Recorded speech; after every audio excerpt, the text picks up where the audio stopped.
Yo, what's up guys? Kalye Politika nga. Bago ang lahat, pa-subscribe ng YouTube channel ko at pa-like ng TikTok ko. So guys, ngayon guys, pag-uusapan natin yung mainit-init na balita na ang mga congressman daw ay pumunta ngayong gabi sa Malacanang Palace. No? So, ang reason daw is, meron daw naka-schedule tonight na fellowship or Christian fellowship, parang gano'n. Hindi natin alam kung anong klaseng fellowship yan.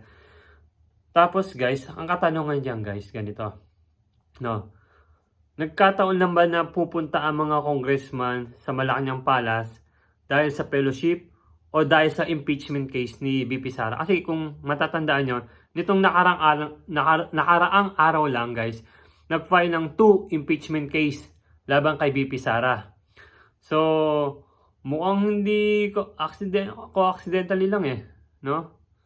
No? Mukhang hindi eh. Kasi guys, sa tingin niyo ba ang mga congressman natin aatin ng fellowship dahil lang sa fellowship? Pupunta ng Malacanang Palace dahil lang sa fellowship? Sa tingin ko guys, hindi guys. Kalokohan yun guys. No? Pwede silang ano dyan eh. Pwede silang mag-alibay dyan. Busy kami. May ano kami, family gathering, mga gano'n. Pero bigla silang pumunta. Sa tingin nyo guys, magkakaroon kaya ng extra special bonus sa mga congressman kay Tambalolos or sa Malacanang? So, si ano na mismo nagsabi, si Tambalolos na mismo nagsabi, si Martin Romualdez na magiging extra special daw ang congressman, ang mga kongreso natin, ang congressman natin sa kongreso, no? So, sa tingin ko guys, pag-uusapan dito impeachment. Pero ngayon guys, naglabas ang statement ng Iglesia ni Cristo na magkakaroon sila ng rally for no to impeachment. No, magsiset ang Iglesia ni Cristo. Ngayon guys, sa tingin nyo ba guys, ang katanungan dito, matutuloy ba ang impeachment case laban kay BP Sara or hindi? Kasi ang Iglesia ni Cristo magsiset daw ng rally, no, for no to impeachment. Alinsunod sa panawagan ni Bongbong Marcos na wag nang ituloy ang impeachment case.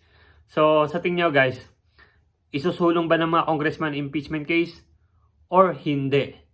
No, so alam naman natin mga Iglesia ni Cristo, mga kapatid natin isuportado si BP Sara.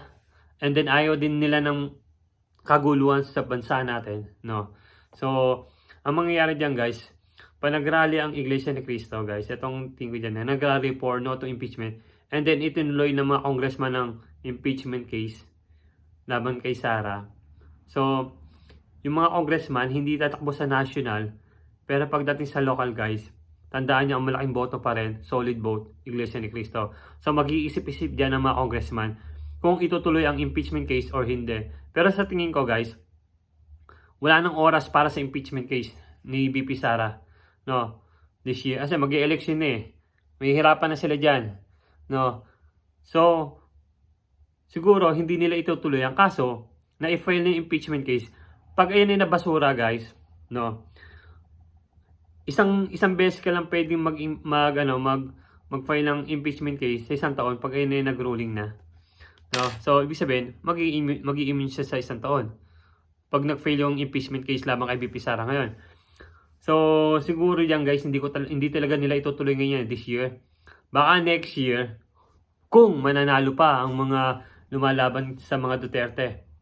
No, lalo na si Dan Fernandez, Mr. Google, si Abante, si Castro sa Senado, mawala na eh. Kasi tatakbo na si Castro sa Senate eh. Sino ba? Si J. Kangkong, no? Marami, si Chua sa Manila. So sa tingin nyo ba guys, mananalo pa sila as congressman? No, tandaan nyo guys, magkakaroon ng Duterte effect dyan sa mga congressman na lumalaban kala BP Sara sa mga Duterte.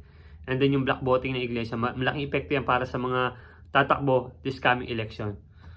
So, yun lang pala guys, yun lang. So, yun lang reaction ko dyan na guys na sa tingin ko hindi matutuloy ang impeachment case laban kay Sara. Tapos papalabasin ni Tambalolos na inaabsuelto nila si BP Sara, nakalma lang, ganun lang. So, palalabasin nila Romualdez na hindi nila pinipersonal si Inday Sara.